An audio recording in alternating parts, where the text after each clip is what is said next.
Florent Rodeau est avec nous sur ce plateau pour le journal des sports. Bonsoir Florent. Bonsoir Aude, bonsoir à tous. On va commencer avec du football anglais.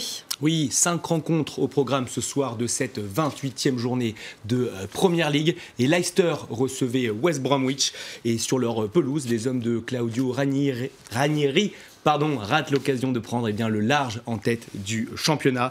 C'est West Brom qui ouvre la marque par Rondon à la 11e minute de jeu. Bien lancé en profondeur, le natif de Caracas glisse le ballon entre les jambes de Kasper Schmeichel. Réaction de Leicester à la demi-heure de jeu, but signé Drinkwater. Avant le bijou, tout simplement de ce match, bijou collectif, une transversale pour Riyad Mahrez, côté droit, qui remet subtilement d'une talonnade. Et c'est Andy King qui termine. 11e passe décisive pour l'Algérien à l'antenne actuellement. En deuxième mi-temps, West Brom égalise. Ça fait 2 partout. Les Foxes comptent désormais 57 points, 3 de plus que Tottenham qui joue demain à West Ham. Dans les autres matchs de la soirée, vous allez découvrir les résultats. Chelsea, futur adversaire du PSG en Ligue des Champions, est allé gagner sur le terrain de Norwich City. Everton gagne à Aston Villa. Bournemouth fait tomber Southampton. Enfin, de Sunderland et Crystal Palace se quittent sur un match nul de partout. En France, le Toulouse Football Club a trouvé son nouvel entraîneur. Oui, c'est une information de nos confrères de l'équipe. Pascal Duprat, l'ancien entraîneur d'Évian Thonon-Gaillard, va signer 2 ans au TFC. Il remplacera Dominique Arribagé. C'était Dominique Arribagé a démissionné de ses fonctions après le revers de 1 face à Rennes. C'était donc samedi dernier. Toulouse, vous le savez, dans une situation sportive très compliquée, une 19e place au classement et à 10 points du premier non relégable. C'est donc une mission quasi impossible qui attend le Haut-Savoyard dans la Ville Rose. Un autre entraîneur français, Zinedine Zidane, connaît lui ses premières difficultés comme entraîneur du Real Madrid. Oui, c'est un week-end tout simplement cauchemar que vient de vivre Zinedine Zidane. Une défaite à domicile face à l'Atlético qui enterre ses espoirs de titre. Une blessure de Karim Benzema, on l'évoquait hier dans nos journaux. Et une polémique signée Cristiano Ronaldo. Si vous avez raté ses propos, petite séance de rattrapage. Cristiano Ronaldo a modestement déclaré que si tous les joueurs de l'équipe étaient à son niveau, son club serait tout simplement premier de la Liga. Zizou s'est donc livré à une opération déminage aujourd'hui. Et pour le français, vous allez l'entendre, la situation est réglée. On l'écoute. Cristiano,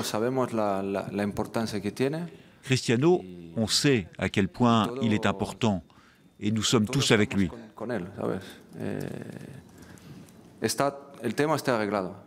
Le problème est réglé.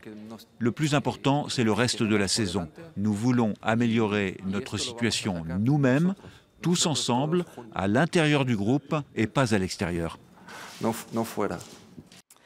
Du basket avec la suite de la saison régulière de NBA. Et on va s'intéresser au match entre les Cavaliers de Cleveland et les Pacers d'Indiana. Un homme a survolé la rencontre. Il s'agit bien sûr de LeBron James. Le King a largement contribué au succès des siens avec 33 points et 4 passes. Kyrie Irving signe lui 22 points. Côté Pacers, Paul George et Monta Ellis inscrivent 23 et 28 points. Insuffisant néanmoins pour espérer remporter ce match dans l'Ohio. Score final 100-96 pour les derniers finalistes NBA. Dans les autres matchs, large succès du Thunder sur le parquet des Kings. Double-double pour Kevin Durant et DeMarcus Cousins. Les Grizzlies s'imposent également à l'extérieur chez les Nuggets. Enfin, les Clippers disposent des Nets dans leur antre du Staples Center de Los Angeles. Le score 105-95, Aude. Ils ont des noms pas possibles. Nuggets. On reste aux États-Unis avec une discipline dont on parle assez peu. Il s'agit du squash. Oui, les meilleurs joueurs, on n'en parle jamais. Les meilleurs joueurs et les meilleures joueuses de la planète étaient réunis à Chicago.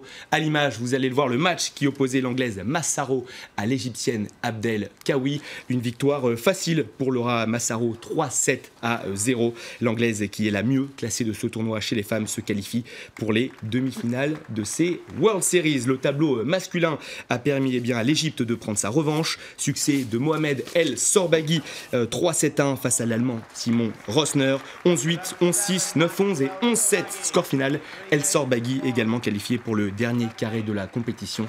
Des points évidemment très spectaculaires. Et vous allez voir une classe dans le squash. On laisse sortir son adversaire en premier. Beaucoup de fair play. Et d'humilité. Cristiano devrait en prendre bon exemple. Merci beaucoup, Merci Florent, pour ce journal des sports. Le